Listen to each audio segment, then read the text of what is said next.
back to another video. It's another video, and it's a video that I didn't quite expect to be making, considering it's 2 a.m. But it's another Let's Talk Football. But as you'll see in this video, it's a shorter one, 100%. But it's a one that I just want to talk about, to be honest. And it's a topic that it's almost giving me sleepless nights lately. Are Manchester United title contenders? Well, as you can see, I think they are. And let's get started. So Manchester United are literally just 15 minutes. They've just won the game against Aston Villa about 10 minutes ago, even. And as a person who has had to watch almost every single Liverpool game in the last 12 to 15 months, I get worryingly the same vibes of Manchester United, finding a way to win, having a lucky penalty, having those luck, having that sort of luck go towards you. And I mean, frankly speaking, it's hard to admit, but I think they are title contenders, and there's a lot of reasons why, in my opinion. Manchester United, I can't stress it enough. They're finding a way to win games, which they would have lost last year. And Bruno Fernandes is finding a way to score or assist every single game. And as much as I hate to say it, they looked good against Aston Villa, and they've looked good since restart of in July. They've looked really good, Manchester United. Yes, there have been slip ups here and there, the defeats to Spurs, Arsenal, Palace. But the fact of the matter is that as Manchester United here against Aston Villa, a good Villa side, need I remind you, and a Villa side that in their three meetings against the Big Six this season, have against the traditional Big Six, have not lost, and have not conceded an away goal for 5 games, had lost today, and deservedly so. Yes, Villa appeared put pressure on towards the latter stages of the game even, but Manchester United deserved to win. Yes, lucky penalty, but that's what I mean. Liverpool got those lucky penalties, and it's sometimes you need that luck to fall for you, and they're getting it. Yes, it is early to say that they are title contenders, especially because it feels like it's almost a six-horse race at this point. But honestly speaking, I think Manchester United are title contenders, and it's it's not very hard to see why. Ole Gunnar Solskjaer is building a team that it looks amazing, and a team that looks like they can compete in every game they play. And as a Manchester City fan, it pisses me off because I did the same stuff last year, staying up till 1, 2, 3 a.m. at night watching Liverpool play, just for them to jam their way to wins in a lot of scenarios, and it frustrated me. But let's talk more about Manchester United and how it's going right now, honestly speaking, for Ole Gunnar Solskjaer. He's managed to make Paul Pogba defend, and that is something I did not think was possible. In the last 2 games, especially against Wolves and against Villa today, Paul Pogba looked fresh. He looked like a breath of fresh air for Manchester United. And another honourable mention for Manchester United right now would be Eric Bailly. That man looks like he's a reborn defender. And while it's early days, he looks like he could easily partner Maguire. He has the right pace to help Maguire, but he's also more physical in the air than Victor Lindelof, which means that they complement each other almost, Maguire and by. Of course, there will be times where they're exposed, but I think the block at the end of the game against Villa shows how much he wants to play and how much he wants to win the league for this club. And there's one player that I kind of have to talk about because, it's Bruno Fernandes. And to my dismay, the guy, he finds a way. It was not as good today, of course, but the fact is he keeps getting those goals and assists, and that's what win you games. It's not easy to take penalties, regardless of what people think. The best have missed: Ronaldo, Messi, De Bruyne. Bruno has missed one in his last 20.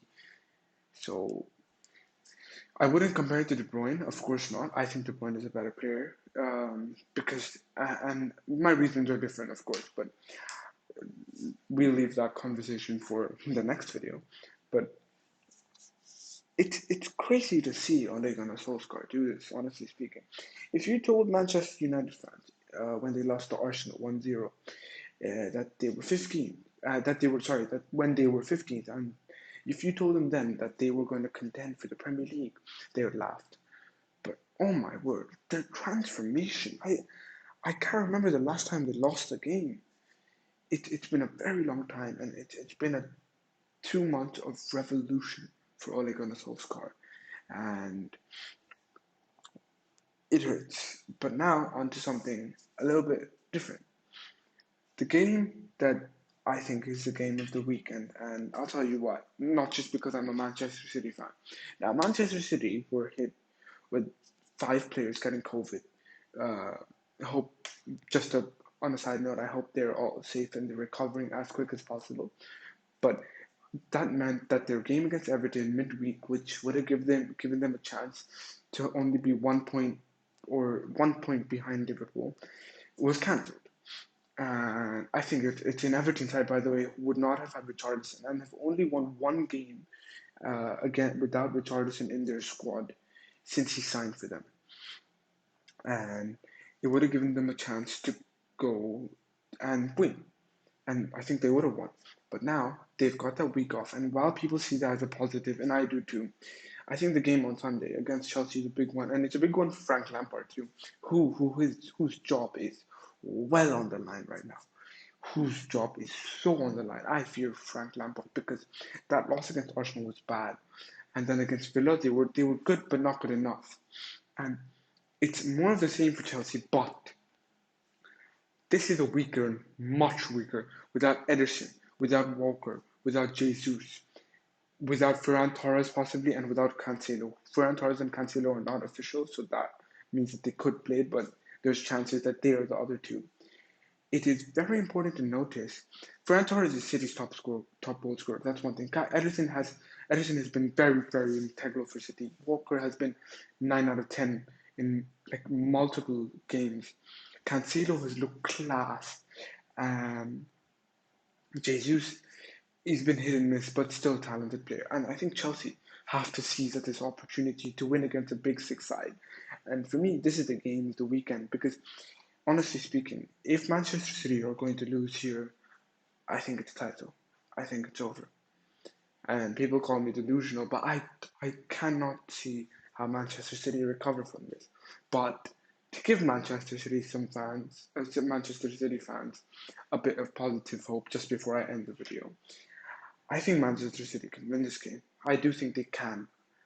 I do think if they lose it, the title is over. But I think they're going to win this game because this has to be fueling Pep. The the wins that United are getting, this must fuel Pep.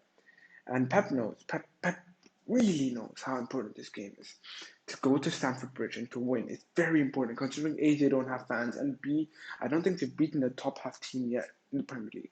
I can't remember if they have. If correct me if I'm wrong in the comments, but they have not. This is a very big game for Frank Lampard and Pep Guardiola even. But it's a bigger one for Pep, and it's a game that I really, really, really hope Man City win. I am not in the mental state, and I don't think a lot of people, a lot of my friends even, want to see Manchester United compete in the title race. And I mean, of course, I rather see Manchester City win it, of course, but it Manchester City have to win. That's it. Full stop. Somehow or the other, it does not have to be pretty. It can be scammy, it can be jobby, they can shithouse their way, get bullshit penalties, it does not matter. The fact of the matter is Manchester City have to win. But yeah, that's about it for today. That's slightly different, let's talk football. But yeah, that's all for tonight. I'm gonna go to sleep. But thank you guys for watching. I hope you enjoyed. And I will catch you guys probably on Monday or Sunday night after the Manchester City game. Peace.